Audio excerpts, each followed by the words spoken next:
Bonjour à tous, les bénévoles de l'intergroupe Marcel Pagnol vous souhaitent la bienvenue sur la chaîne du studio Intergroupe Marcel Pagnol Interfleu.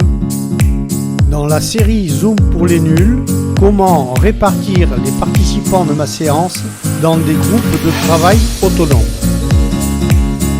Je suis en réunion Zoom et je souhaite dispatcher maintenant les participants dans des groupes de travail séparés dans des salles virtuelles. Donc on va voir comment je fais. Alors pour cela, donc, je vais activer la fonction diviser en groupe.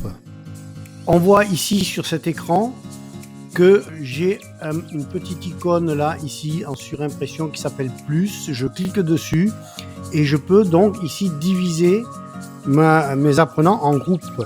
Mais on peut également, cela dépend de la façon dont vous avez ouvert votre Zoom, avoir un écran beaucoup plus large.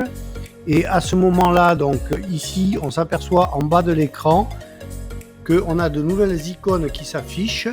Et on a ici donc l'icône qui permet de diviser en groupe. Je vais utiliser cette icône, mais c'est pareil, que je sois comme ça ou comme ça, c'est pareil. Donc j'appuie sur diviser en groupe. À ce moment-là, je tombe sur une fenêtre pour effectivement créer des salles de discussion. Donc je peux créer plusieurs salles, 1, 2, 3, 4, peu importe, il suffit ici que j'incrémente ou que je décrémente le compteur. Pour l'exemple, je vais en créer 2. Ensuite, je peux attribuer, donc dispatcher automatiquement les participants de la réunion dans les salles. À ce moment-là, c'est le système qui, de façon aléatoire, va les dispatcher. Je peux l'attribuer manuellement ou je peux également laisser les participants à choisir la salle. Bon, ça, c'est beaucoup plus compliqué à faire, c'est beaucoup plus délicat, je ne le conseille pas. Donc ici, je vais attribuer manuellement les différentes salles à mes apprenants. Donc je clique sur attribuer manuellement et je crée. Au moment de créer mes salles, j'ai d'abord la possibilité de mettre des options. Donc des options, à savoir donc autoriser les participants à choisir la salle, mais ça on a vu qu'on ne l'utiliserait pas. Je peux autoriser ou pas les participants à revenir à la session principale à tout moment. Je peux déplacer automatiquement les apprenants d'une salle dans une autre, mais ça aussi je ne vois pas tellement l'intérêt. Par contre, je peux donner un temps de travail, dire par exemple je vous donne un quart d'heure pour réaliser ce travail, et à ce moment-là donc je clique sur ici les salles de discussion se ferment automatiquement après donc par exemple 15 minutes, et envoyer une notification aux gens qui travaillent dans les salles pour les informer que la salle va bientôt fermer. Je peux également donc ou pas définir un compte à rebours après fermeture de la salle de discussion et régler la vitesse de ce compte à rebours à 30 secondes ou 60 secondes, etc. Là, je vais laisser 60 secondes, il n'y a pas de problème. Une fois donc que j'ai réglé mes paramètres, mes options de travail, je peux renommer éventuellement la salle. Par exemple, je vais l'appeler groupe SNCF et la deuxième, je vais l'appeler, c'est des noms aléatoires, et la deuxième, je vais l'appeler Groupeto.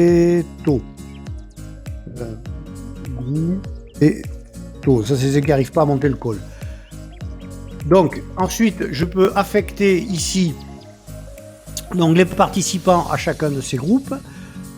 Je clique sur affecter et j'ai la liste ici des participants à ma visioconférence.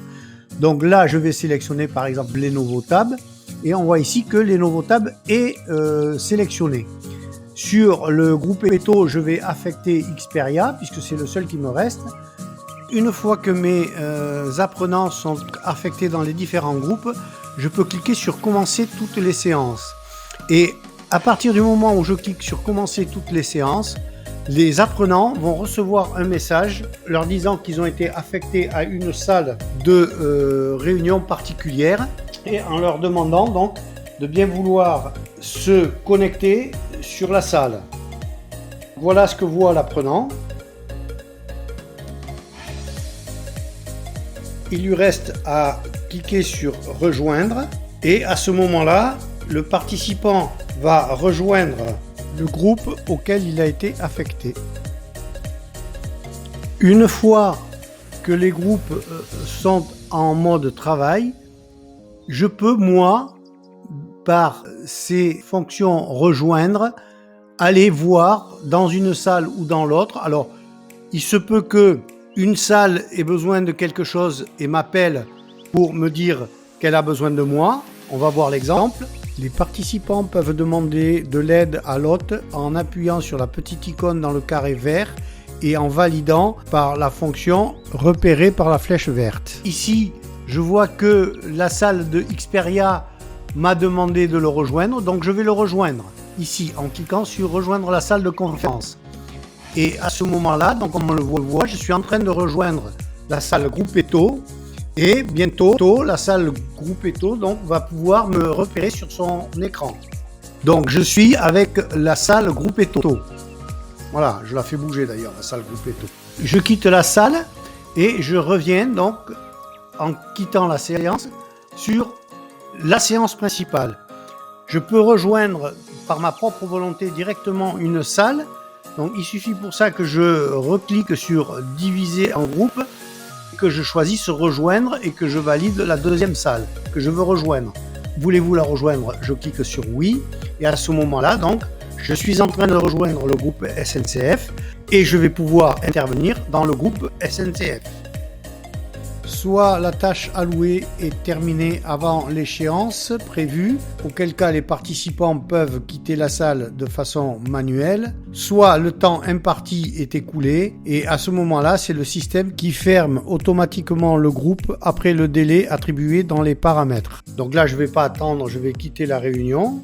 Je retrouve ici mes participants de ma salle Lenovo Tab qui rejoignent la séance principale. Voilà, donc l'utilisation de la notion de groupe dans Zoom est quand même relativement simple à piloter.